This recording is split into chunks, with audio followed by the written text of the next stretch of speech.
தேர்தலுக்கு இன்னும் 2 நாட்கள் இருக்கும் பட்சத்தில், யாருக்கு உன்னுடைய ஓட்டு என்று கேட்டால், தெரியலையேப்பா! இன்னும் நான் வந்து முடிவெடுக்கல. அந்த பட்டன் அமுக்குற வரைக்கும் கூட முடிவெடுப்பானோ என்னமோ தெரியல. அ ஏன் இந்த குழப்பம் அப்படின்னு கேட்டோம்னா, அ அதோட யாருக்கும் உள்ள குழப்பம்னா, திமுகவா, அ நாம் தமிழரா? இந்த 2த்துல தான் குழப்பம். அப்படி என்ன நாம் தமிழருக்கு தானே நீ எப்பவுமே ஓட்டு போட்டிருந்த. இந்த வாட்டி என்ன குழப்பம் அப்படின்னா, நாம் தமிழர் வந்து அ வ சாட்டை துருமுகம்லாம் சொல்றாங்க. ம். மக்கள் டிஎம்கே மேல ரொம்ப கோவமா இருக்காங்க. ம். சாராய கலாச்சாரம், போதை கலாச்சாரம்லாம் இருக்காங்க. இப்ப இந்த ரவி கணேஷு, அ நாதிம் அ என்டிகே மேல ஏன் கோவமா இருக்காங்கன்ட்டு நீங்க புரியாம, மத்தவங்க புரிஞ்சு என்னப்பா பண்ண போறீங்க? சரி அப்படிதான் என்னதான் உனக்கு அவங்க மேல கோவம்? பண்ண வேண்டியத பண்ண தவறினால் யாருக்குமே கோவம் வரதான் செய்யும். நீ செய்ய வேண்டியது என்ன? நாங்க ஆட்சியிலேயே இல்லையே! நாங்க என்ன தப்பு பண்ணுனோம்? ஆட்சியில எங்கள மாரி போராளிகள் ஒரு 10% இருக்காங்க. நாங்க தான். மத்தவங்கலாம் தற்குறிங்கிறீங்களே, விஜய் தற்குறிகள், நாடாள வந்தவங்கள அவங்கள பார்த்து ஓட்டு போடுறவங்க, அவங்க ஒரு 10 பேர் இருக்காங்க. இந்த நடுநிலைமையில இருக்கவங்க மீதி 80 பேர்ன்னு வச்சுக்கங்க. எங்க 10 பேரெல்லாம் உங்க பின்னால ஏன் வரோம் அப்படின்னு கேட்டோம்னா, நீங்க அநீதிக்கு எடுத்து கேட்பீங்க. நாங்க ஏதாச்சும் ஒரு அநீதி இருந்தா எங்க உள்ளம் துள்ளும்போது, உங்களுதும் துள்ளுது. அதனால தான் உங்க பக்கம் வரீங்க. ஆனா சங்கர் விஷயத்துல நீங்க எதுவுமே கண்டுக்கலையே! அது ஒரு அநீதி தானே! அப்படி அவர பாட்டுக்கு விட்டா விப்ப பண்ணிட்டு, நான் பாட்டுக்கு உங்களுக்கு திருப்பியும் ஓட்டு போட்டா, நீங்க சொல்ற மாரி நானும் ஒரு தற்குறி ஆயிட மாட்டேன். இ பல நாள் எதிர்பார்த்தேன். நீங்க சவுக்கு சங்கர் விஷயத்துல ஒரு நிலைப்பாடு எடுப்பீங்க. அது வந்து அவருக்கு வந்து நடந்த அநீதி. அவரும் உங்க போட்டியாளர். அது 2ஆம் பட்சம். ஆனா அவரும் ஒரு போராளி. நம்மள மாரி அநீதி எங்க கிடைக்குதோ அங்க கேட்குறாரு. ஆனா அவர் வந்து ஒரு புரோக்கர் அப்படின்லாம் சொல்றதெல்லாம் வந்து ஏற்புடையதாக இல்லை. முதல்ல அப்ப யார சாட வேணும் அப்படின்னு போட்டா, என்ன பொறுத்தவரைக்கும் ஜட்ஜ தான் நீங்க வந்து கேள்வி கேட்டுருக்கணும். ஏன்யா, அவருக்கு வந்து ஏதோ என்னமோ பார்க்கல ஒரு கேஸ போடுறாங்க. நீங்க ஒண்ணு குற்றவாளி அறிவிங்க. இல்ல அவர் குற்றம் இல்லன்னு விடுவீங்க. பாட்டுக்கு 3 மாசம், 6 மாசம் குடுத்துட்டு விசாரணை கூட்டு போனா, தி எலக்ஷன் வருது. எலக்ஷனுக்கு முன்னாடி தான் அவரோட எதா இருந்தாலும் அவரோட கருத்த பண்ண முடியும். அதுவரைக்கும் ஜெயில்ல போட்டுட்டு அப்புறம் நீங்க விட்டா என்ன? விடாட்டி என்ன? அதுக்காக அவரு போய் சுப்ரீம் கோர்ட்ல போனா, அங்க இருக்க ஒரு ஜட்ஜு, என்ன வாரமானா எப்ப பார்த்தாலும் இந்த ஆளு இங்க டெல்லிக்கு வரான். அப்புறம் ப பெயில்ல பெயில்ல இருக்கும்போது ரீல்ஸ் போடுறான். இதெல்லாம் ஜட்ஜு கேட்குற கேள்வியா? சுத்தமா இவங்க மேல ஒரு அபிப்பிராயமே இல்லாம போச்சு. அவரு என்ன ரீல்ஸ் என்ன குத்துப்பாட்டா போட்டாரு? அவரு சவுக்கு வந்து அம அ அரசியல் விமர்சகர் டிஎம்கேவையோ எதையோ எதிர்த்து போடுறாரு. அதுக்கு வந்து ரீல்ஸ் போடுற அப்படின்ட்டு கேட்டு, "நீ மெட்ராஸ் ஹைகோர்ட் போ" அப்படிங்கிறாங்க. மெட்ராஸ் ஹைகோர்ட்ல வேல்முருகன் ஒரு ஜட்ஜு வந்து மிக அருமையான ஒரு தீர்ப்ப குடுத்தாங்கிறாங்க. அடுத்து வந்து அவரு விடுமுறை ஜட்ஜே பரவாயில்லையாட்டம் இருக்கு.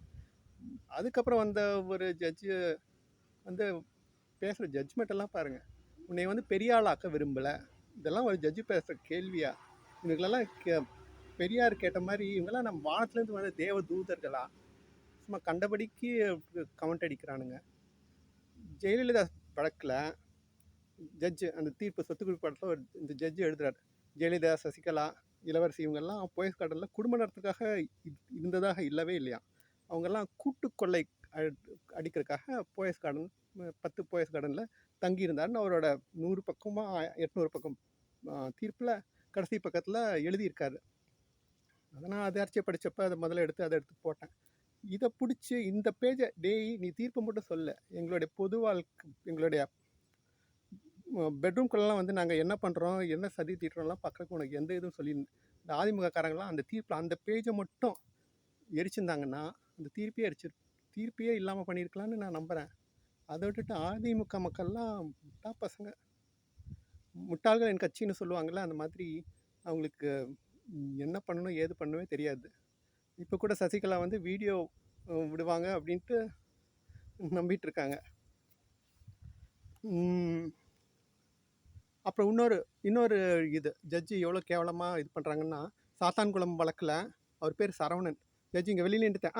அவங்க 2 பேரும் ரொம்ப முடியாம அ போலீஸ் டார்ச்சர்ல இருந்து காலையில கூட்டிட்டு வராங்க. அவங்கள ரிமாண்ட் வைக்கிறதுக்கு. அங்க அப்படியே வெளியில நிறுத்திட்டு, கூட்டிட்டு போ" அப்படின்னாங்க. இந்த ஜட்ஜ வந்து கண்டுக்கவே இல்லையே இப்ப வந்த தீர்ப்புல. 9 பேருக்கு மரண தண்டனையா? இப்படி மேலேருந்தே பார்த்த ஜட்ஜுக்கு வந்து ஒண்ணுமே இல்லையே! எப்படி? ஜட்ஜுக்கு ஜட்ஜு அவருக்கு உனக்கு நானே எனக்கு நீன்னு விட்டுட்டாங்க. இந்த மாதிரி பல தீர்ப்பை ஜெயலலிதா தீர்ப்பு, சங்கர் தீர்ப்பு எல்லாம் பார்க்கும்போது நீதித்துறை வந்து ரொம்ப மோசமாக அழுகி போச்சு அப்படிங்கிற மாதிரி தோணுது. இதை நீ சாட்டை துறைமுகம் வந்து இந்த நீதிபதியை கேட்குற உனக்கு தைரியம் இல்லாமல் எப்போ பார்த்தாலும் விஜயை பற்றி பேசிகிட்டு இருக்கிறது வந்து நீ ஒரு போராளியா? இன்னும் நீ கேட்க தவறனால தானே நான் இப்போ ஒரு வீடியோ போட வேண்டியதாக இருக்குது.